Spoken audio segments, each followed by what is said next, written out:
Assalamualaikum warahmatullahi wabarakatuh. Salam sejahtera, rahayu, rahayu, rahayu. Kali ini kami akan menilik salah satu desa yang terletak di ujung barat wilayah Kelurahan Maguwoharjo, Depok Sleman, Yogyakarta. Desa tersebut bernama Desa Pugeran. Menurut cerita yang beredar dari kalangan masyarakat sekitar, desa ini dibangun oleh dua tokoh yang berperan atas berdirinya desa ini. Lantas, siapakah tokoh tersebut dan dari manakah beliau-beliau?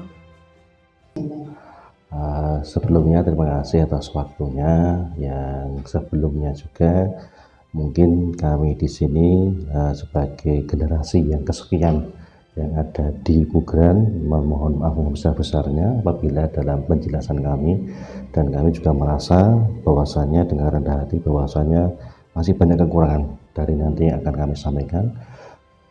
Jikalau ada orang atau siapapun sesepuh atau pemimpin sepuh yang menonton acara ini yang lebih tahu dengan apa yang kami jabarkan, mohon untuk bisa menambahi, mengingatkan, bahkan meluruskan kalau nanti yang akan kami ceritakan berdua ada salahnya, ada kurangnya, ataupun ada melencengnya.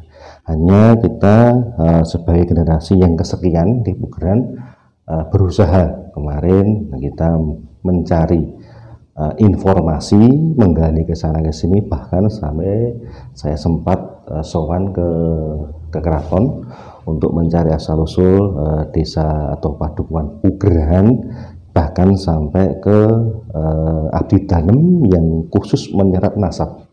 Tapi sampai sekarang kita juga belum ada bukti otentik yang resmi tentang masalah padukuhan Pugeran. Tapi menurut kami yang diceritakan secara turun-temurun yang insya Allah kami yakini itu benar adalah memang benar apa yang dikatakan tadi, bahwa Pugeran memang pendahulunya adalah dua sosok. Yang pertama adalah Kiai Pangeran Puger, yang kedua adalah Kiai Tunggulwulung, yang mana setahu kami Pangeran Puger ini adalah putra dari Ngaso Dalam Mahabi yang kedua. Jadi kalau melihat sejarah, walaupun ini masih ada pro kontranya, karena setahu saya masih ada nasab sepupu dengan Pangeran Diponegoro. Walaupun di beberapa artikel Pangeran Diponegoro itu ada yang dari HB kedua atau dari Ngaso Dalam yang ketiga.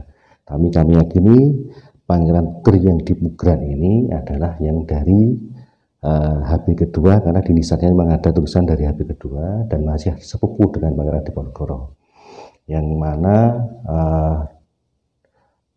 dulu sama Ngaso Dalem yang Ngaso Dalem kedua memberikan hadiah, dalam bahasa Jawa adalah Siti Perdikan atau tanah pemberian yang khusus untuk dikelola sebagai putra dalem, yaitu di tanah ini yang dulunya itu ada pertandanya, Mas. Jadi ada patok negoro dulu di sebelah utara selokan di Kulon Pugeran itu ada watu gajah. Kalau sekarang udah tertimbun ya, itu sebagai patok negoronya, dalam artian usaha pencarian Pangeran Puger dulu adalah patok negoro dipertandai dengan itu.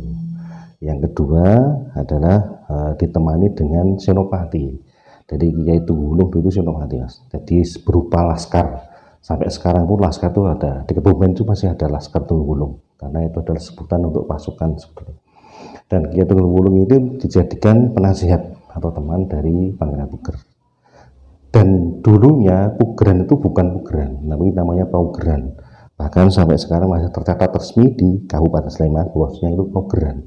Kalau diartikan secara harfiah, artinya adalah aturan utama. Tidak hanya aturan, tapi aturan utama yang mana itu menjadi aturan pengikat atau tradisi norma-norma yang harus ditegakkan di Pugeran. Makanya Nyun Sewu di Pugeran sebetulnya masih keramat dalam aturan, karena Nyun Sewu juga Pangeran Diponegoro, Pangeran Puger juga bukan orang sembarangan, memang terah dalem. Jadi ya Nyun Sewu seperti itu. Jadi yang terkenal dengan sosok Pangeran Diponegoro, Pangeran Puger Nyun Sewu itu adalah sosok yang bersahaja, sederhana, dan memang kejujurannya luar biasa, Mas. Jadi siapa yang menjadi orang terdepan di Pugeran, dalam hal ini Pugeran 1, kalau tidak memiliki kriteria itu pasti Nyun Sewu. Bukti sudah banyak. Jadi kalau yang menjadi orang yang dituakan di Pugeran tidak memiliki sifat seperti Pangeran Puger, nyun sewu, pasti akan tidak langgeng di Pugeran. Karena itu sudah menjadi ada tradisi atau aturan program tadi. Jadi nyun sewu itu bukan Pugeran tapi masih program. Berkembangnya waktu menjadi Pugeran itu sudah hal yang lumrah dan tidak perlu kita perdebatkan. Yang intinya adalah seperti itu. Jadi Pugeran ini sebetulnya sudah lama, dusunnya sudah lama. Bahkan yang waktu kami kecil yang teringat sampai sekarang dan yang paling menyenangkan adalah cerita dari orang-orang tua yang mungkin meninggalnya udah 20 sampai 30 tahun kemarin.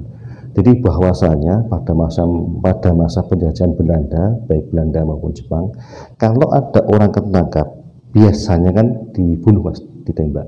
Tapi kalau orang berapa dilepaskan. Itu masih ada bukti kemarin.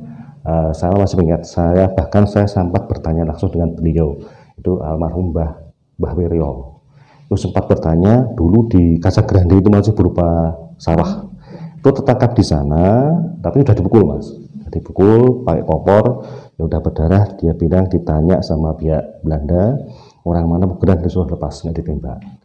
Dan anehnya lagi, menurut orang-orang tua yang pernah menyebutkan seperti itu, bahwasanya setiap Belanda atau Jepang masuk ke Pugeran pasti yang ada cuma alas atau hutan, bukan berupa pemukiman.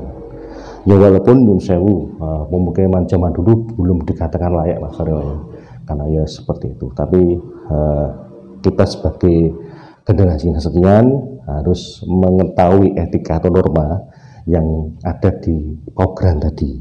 Jadi selamanya Pugeran itu akan seperti ini. Selama orang Pugeran tidak mengetahui norma atau etika yang diajarkan oleh pendirinya, Pugeran tidak akan pernah maju. Bisa dibuktikan sampai sekarang Pugeran ya nyun sewu seperti ini keadaannya ya. Tidak pernah kompak, tidak pernah bersatu. Karena mereka belum tahu etika atau norma yang berlaku di Pugeran itu. Bahkan sampai sekarang masih terjadi Mas.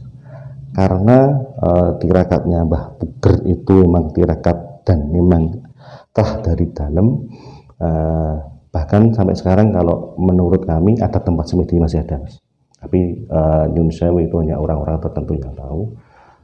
Sampai sekarang kalau ada burung atau pesawat yang lewat dari utara ke selatan pasti nggak ada, karena itu sudah menjadi sumpah dari beliaunya bahwasanya sampai sekarang pun tidak ada pesawat yang lewat di tempat kita dari utara ke selatan, nggak ada. Selain menghubungkan jalurnya memang menghindari itu. Jadi seperti itu. Jadi kurang lebihnya seperti itu. Jadi beliaunya terah dalam yang menyenangi warna berupa putih dan pakaiannya itu baru. Tapi kebalikannya, kalau dia Tenggulung itu lebih kepada yang hitam, sama ya, Tenggulung juga sama, tapi dia lebih kepada penjaga keamanan. Kalau Pangeran Diponegoro kan lebih untuk Pangeran Puger lebih ke aturan etika norma, tapi kalau Kiai Tenggulung lebih kepada keamanan.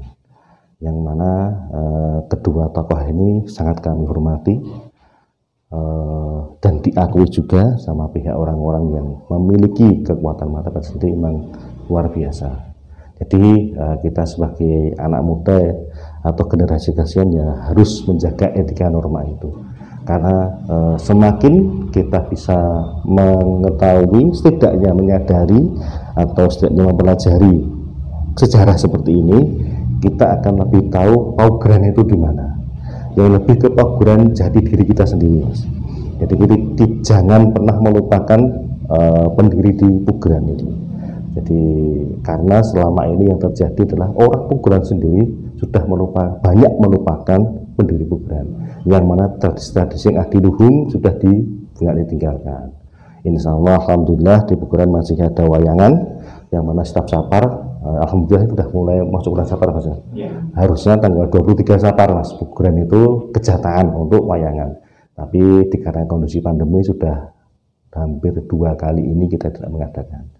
Yang mana dulu kata orang-orang tua, entah mitos atau kebenaran kita juga saya belum pernah mengalami langsung, bahwasanya kalau memang tidak menyelenggarakan saparannya berupa wayangan akan terjadi buruk. Tapi kata Mbah Sosro yang dulu rumahnya di sebelah masjid itu pernah terjadi Mas. Jadi ada salah satu tokoh yang memberanikan diri rasa wayangan, tapi pagebluk itu terjadi. Kalau kami dari pemuda atau generasi kesekian, saya hanya menengahi, bukan masalah itunya. Memang benar itu bisa terjadi, tapi karena itu budaya yang harus kita uri-uri ataupun kita urip-urip, itu harus kita junjung tinggi dan kita pertahankan, kita lestarikan.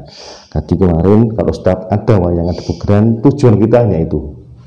Selepas nanti Pugeran menjadi aman tentram, itu bonusnya. Tapi yang terpenting kita mengedukasi dari para pemuda dan warga Pugeran, jangan hanya terpaku nek ora wayangan terus ora pagebluk.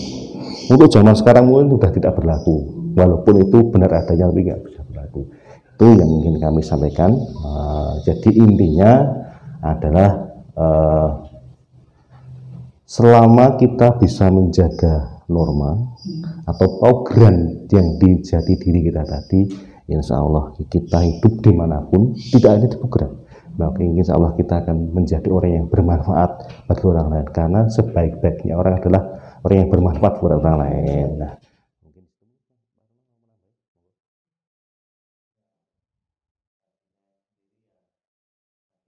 sebelumnya saya ingin menyampaikan, hilangkanlah kata-kata dari masing-masing blok atau RW, karena selama ini yang menghalangi kita untuk bersatu adalah egoisme di masing-masing RW.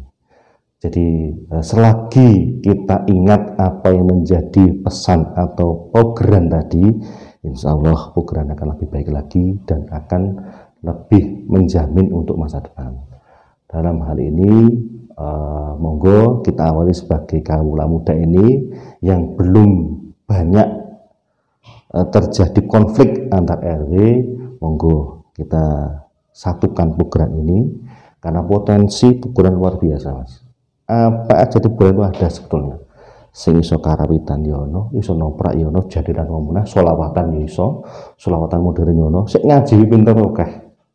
Jadi pintar-pintarnya kita untuk tidak menimbulkan konflik lagi, dan sudah saatnya kita itu bersatu untuk Pugeran yang lebih maju, lebih baik lagi.